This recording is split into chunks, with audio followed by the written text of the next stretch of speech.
Well, years ago when the moratorium was called, people didn't have as much to do.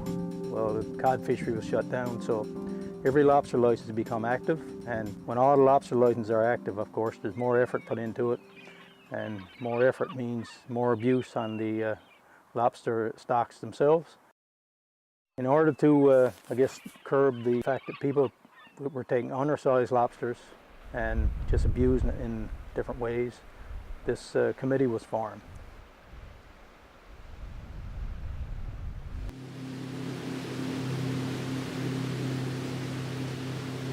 Some member of the committee recognized that there was a problem in a certain area with different fishermen. A member of the committee would go and talk to that fisherman, and you'd just basically tell them to either smarten up, or the next call would be from DFO.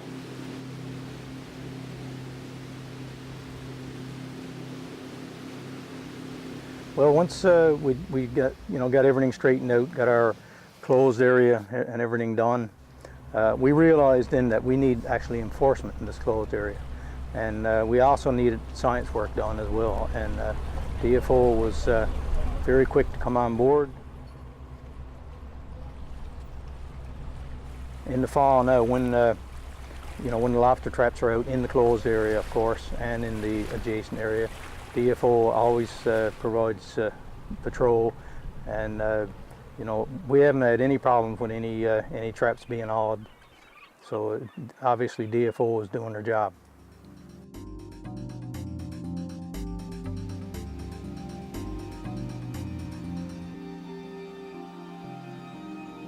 The Eastport Marine Protected Area is a joint conservation effort between local harvesters of the Eastport Peninsula and the Department of Fisheries and Oceans.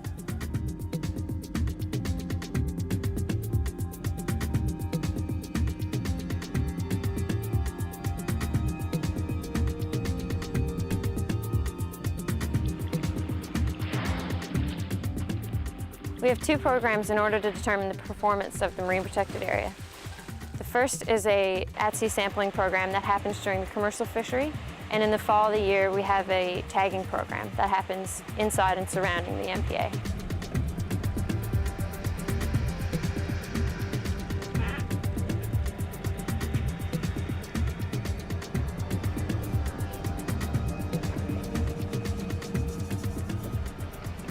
The tagging program is carried out by local harvesters using traps designed to capture lobsters of all sizes and to track changes in the size and movement of lobster around the protected area.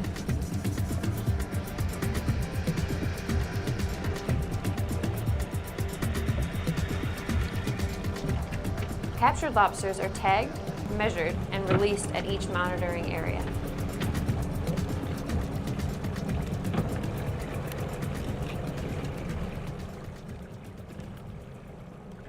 It's already tagged from last year or the year before. So I will record the number in this logbook and the size of the lobster and then release it.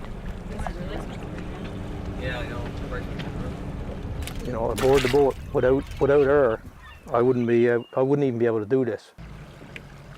All the knowledge of all them areas, she got it in her mind. Like, every area is subdivided by numbers, and you got to know when you're crossing over to a different area, and you also got to know an awful lot about writing down the data and stuff like that. And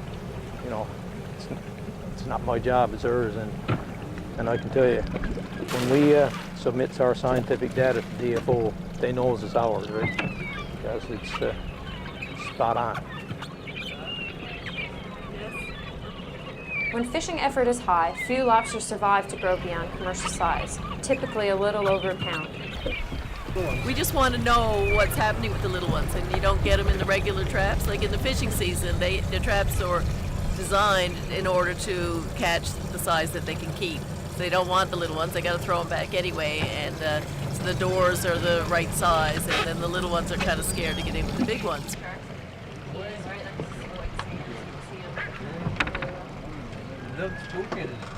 No. This time of the year are anywhere from about 15 to 20 feet.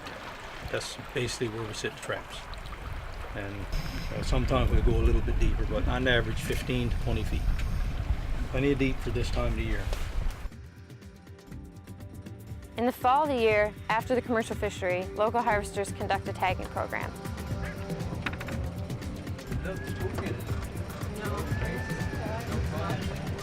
Birds, I think it will creep in.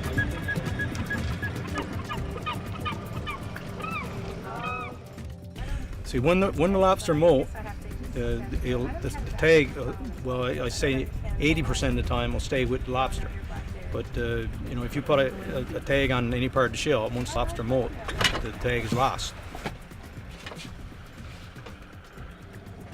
The data collected by harvesters is sent to DFO for analysis to help manage the protected area. The monitoring data we receive helps us understand the population growth and movement of local lobster.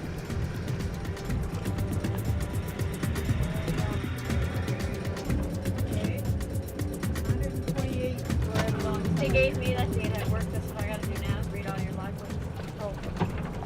Good thing you got good handwriting. The MPA provides a refuge from fishing and allows more lobster to reach a larger size. Larger lobster have a higher survival rate and produce more eggs than smaller lobsters.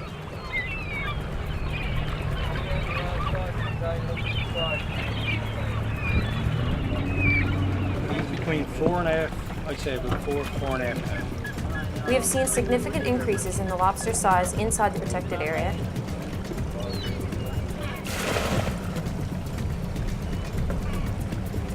Catch rates in the area have remained stable over time.